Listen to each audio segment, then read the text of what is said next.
ओम शांति। 31 दिसंबर 2024। बाबा के महावाक्य।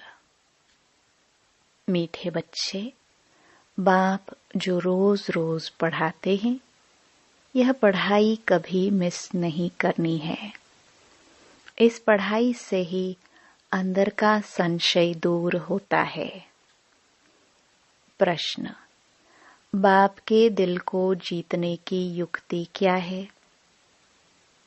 उत्तर: बाप के दिल को जीतना है तो जब तक संगम युग है तब तक बाप से कुछ भी छिपाओ नहीं।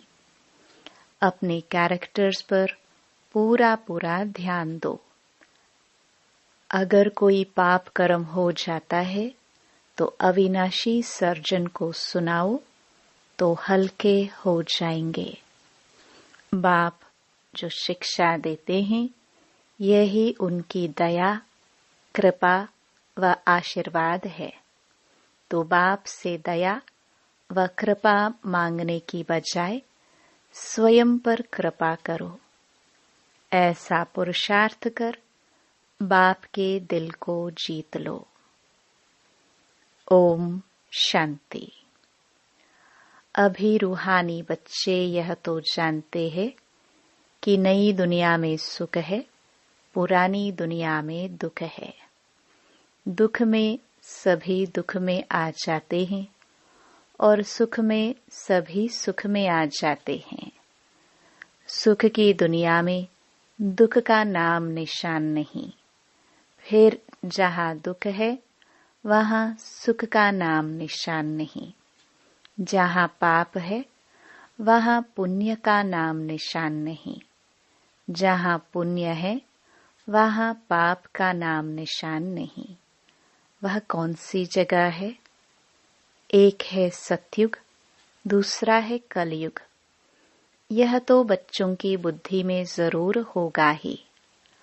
अभी दुख का समय पूरा होता है और सतयुग के लिए तैयारी हो रही है।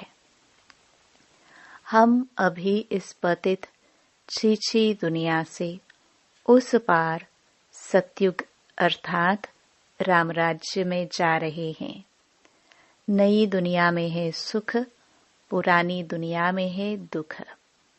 ऐसा नहीं, जो सुख देता है वही दुख भी देता है। नहीं, सुख बाप देते हैं, दुख माया रावण देता है। उस दुश्मन की एफिजी हर वर्ष जलाते हैं। दुख देने वाले को हमेशा जलाया जाता है। बच्चे जानते हैं, जब उसका राज्य पूरा होता है तो फिर हमेशा के लिए खलास हो जाता है। 5 विकार ही सबको आदि मध्य अंत दुख देते आए हैं। तुम यहाँ बैठे हो तो भी तुम्हारी बुद्धि में यही रहे कि हम बाबा के पास जाए। रावण को तो तुम बाप नहीं कहेंगे। कब सुना है रावण को परमपिता परमात्मा कोई कहते हो? कभी भी नहीं। कई समझते हैं लंका में रावण था। बाप कहते हैं ये सारी दुनिया ही लंका है। कहते हैं वास्को ड गामा ने चक्कर लगाया स्टीमर व बोट के द्वारा। जिस समय उसने चक्कर लगाया उस समय एरोप्लेन आदि नहीं थे। ट्रेन भी स्टीम पर चलती थी। बिजली अलग चीज है। अब बाप कहते हैं दुनिया तो एक ही है। नई से पुरानी, पुरानी से नई बनती है। ऐसे नहीं कहना होता है कि स्थापना, पालना, विनाश। नहीं, पहले स्थापना, फिर विनाश, बाद में पालना। ये राइट अक्षर है। बाद में रावण की पालना शुरू होती है। वह झूठी विकारी पतित बनने की पालना है, जिससे सब दुखी होते हैं। बाप तो कभी किसको दुख नहीं देते। यहाँ तो तमो प्रधान बनने के कारण बाप को ही सर्वव्यापी कह देते हैं। देखो क्या बन पड़े हैं। यह तो तुम बच्चों को चलते फिरते बुद्धि में रहना चाहिए। है तो बहुत सहज, सिर्फ अलफ की बात है। मुसलमान लोग भी कहते हैं उठकर अल्लाह को याद करो। खुद भी सवेरे उठते हैं। वह कहते हैं अल्लाह व खुदा को याद करो। तुम कहेंगे बाप को याद करो। बाबा अक्षर बहुत मीठा है। अल्लाह कहने से वर्षा याद नहीं आएगा। बाबा कहने से वर्षा याद आ जाता है। मुसलमान लोग बाप नहीं कहते हैं। वह फिर अल्लाह मियाँ कहते हैं। मियाँ बीवी, ये सभी अक्षर भारत में हैं।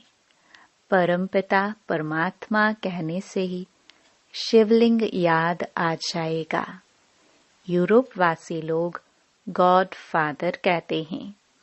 भारत में तो पत्थर भित्तर को भी भगवान समझ लेते हैं। शिवलिंग भी पत्थर का होता है। समझते हैं इस पत्थर में भगवान बैठा है। भगवान को याद करेंगे तो पत्थर ही सामने आ जाता है। पत्थर को भगवान समझ पूछते हैं। पत्थर कहाँ से आता है? पहाड़ों के झरनों से गिरते गिरते गोल चिकना बन जाता है। फिर कैसे नेचुरल निशान भी बन जाते हैं। देवी देवताओं की मूर्ति ऐसी नहीं होती है। पत्थर काट काट कर कान, मुंह, नाक, आंख आदि आदि कितना सुंदर बनाते हैं। खर्चा बहुत करते हैं। शिव बाबा की मूर्ति पर कोई खर्चे आदि की बात नहीं। अभी तुम बच्चे समझते हो। हम सो देवी देवता चैतन्य में खुद बन रहे हैं। चैतन्य में होंगे तब पूजा आदि नहीं होगी। जब पत्थर बुद्धि बनते हैं तब पत्थर की पूजा करते हैं। चैतन्य है तो पूज्य है, फिर पुजारी बन जाते हैं। वहां न कोई पुजारी होते, न ही कोई पत्थर की मूर्ति होती। दरकार ही नहीं। जो चैतन्य थे उनकी निशानी यादगार के लिए पत्थरों की रखते हैं। अभी इन देवताओं की कहानी का तुमको मालूम पड़ गया है कि इन देवताओं की जीवन कहानी क्या थी। फिर से वही रिपीट होती है। आगे यह ज्ञान चक्षु नहीं था तो जैसे पत्थर बुद्धि थे। अभी बाप द्वारा जो ज्ञान मिला है, ज्ञान एक ही है, परंतु उठाने वाले नंबरवार हैं। तुम्हारी रुद्रमाला भी इस धारणा के अनुसार ही बनती है। एक है रुद्रमाला, दूसरी है रूंडमाला। एक है ब्रदर्स की, दूसरी है ब्रदर्स और सिस्टर्स की। यह तो बुद्धि में आता है। हम आत्माएं बहुत छोटी छोटी बिंदी मुआफिक हैं। गायन भी है, भ्रुकुटी के बीच चमकता है अजब सितारा।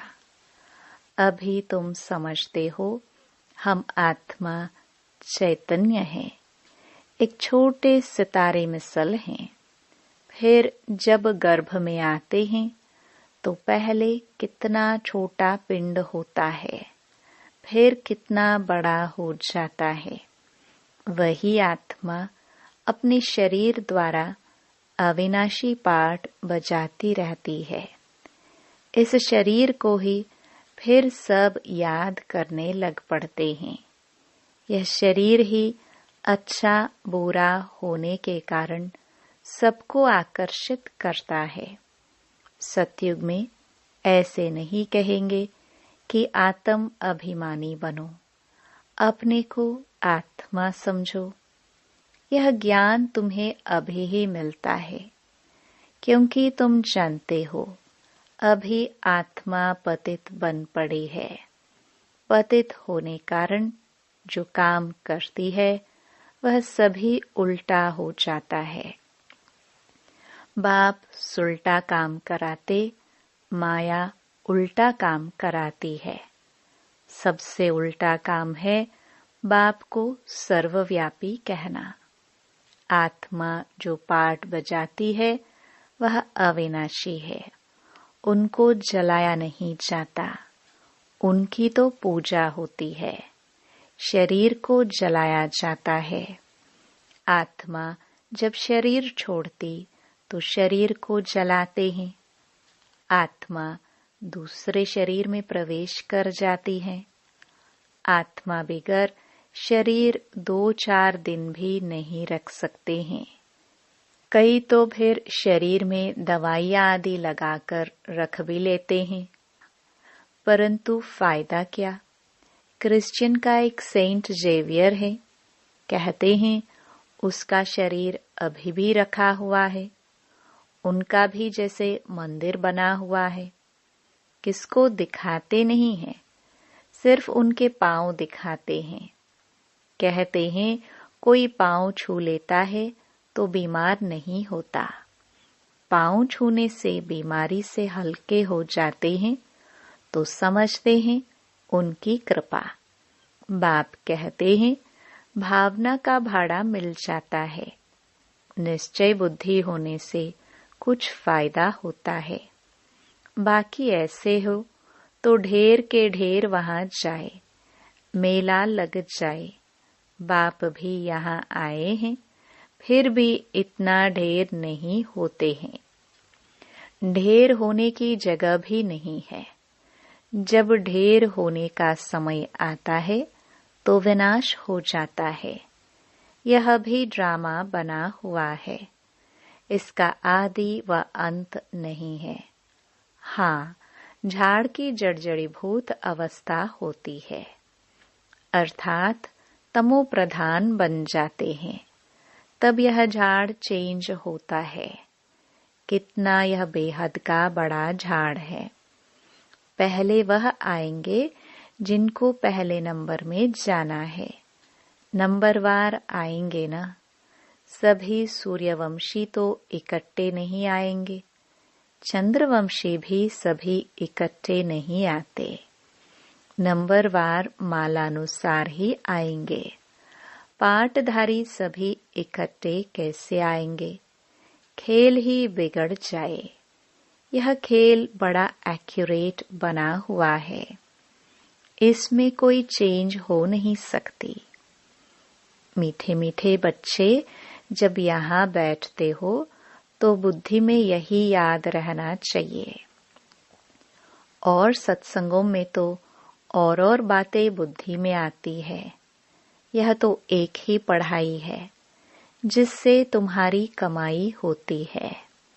उन शास्त्रों आदि को पढ़ने से कमाई नहीं होती। हाँ, कुछ न कुछ गुण अच्छे होते हैं। ग्रंथ पढ़ने बैठते हैं तो ऐसे नहीं सभी निर्विकारी होते हैं। बाप कहते हैं इस दुनिया में सभी भ्रष्टाचार से पैदा होते हैं। तुम बच्चों से कई पूछते हैं वहाँ जन्म कैसे होगा।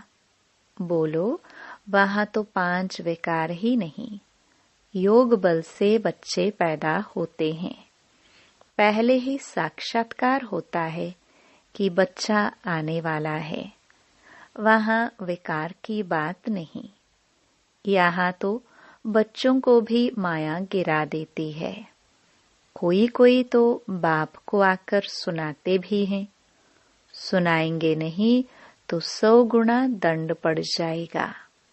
बाप तो सभी बच्चों को कहते हैं कि कोई भी पाप कर्म हो जाता है तो बाप को झट बताना चाहिए। बाप अविनाशी वैद्य है। सर्जन को सुनाने से तुम हल्के हो जाएंगे। जब तक संगम युग है तब तक बाप से कुछ छिपाना नहीं है। कोई छिपाते हैं तो बाप के दिल को जीत नहीं सकते। सारा मदार पुरुषार्थ पर है। स्कूल में आएंगे ही नहीं तो कैरेक्टर कैसे सुधरेंगे? इस समय सबके कैरेक्टर्स खराब है।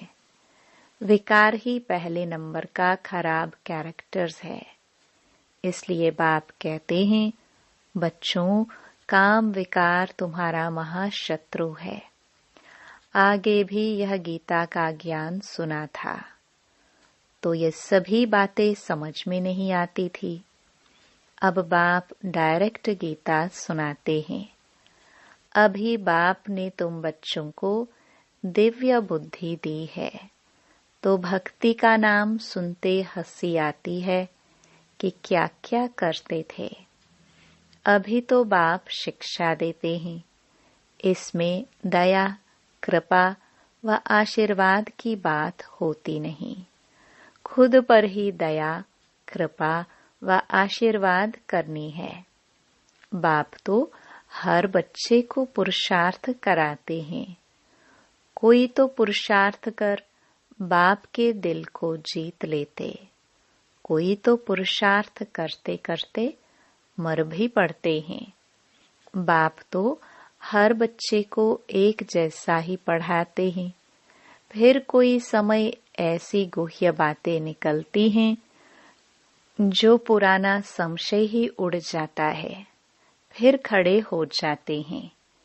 इसलिए बाबा की पढ़ाई कभी मिस नहीं करनी चाहिए। मुख्य है बाप की याद। दैवी गुण भी धारण करने हैं। कोई कुछ छीछी बोले तो सुना अनसुना कर देना चाहिए। Hear no evil.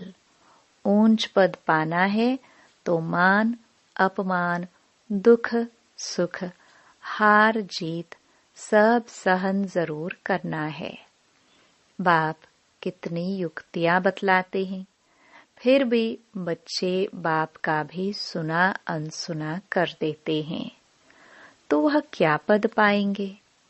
बाप कहते हैं, जब तक अशरीरी नहीं बने हैं तब तक माया की कुछ न कुछ चोट लगती रहेगी। बाप का कहना नहीं मानते तो बाप का डिसरिगार्ड करते हैं। फिर भी बाप कहते हैं, बच्चे सदा जीते जागते रहो और बाप को याद कर ऊंच पद पाओ। अच्छा, मीठे मीठे सिखिलदे बच्चों प्रति मात पिता बाप दादा का याद प्यार और गुड मॉर्निंग।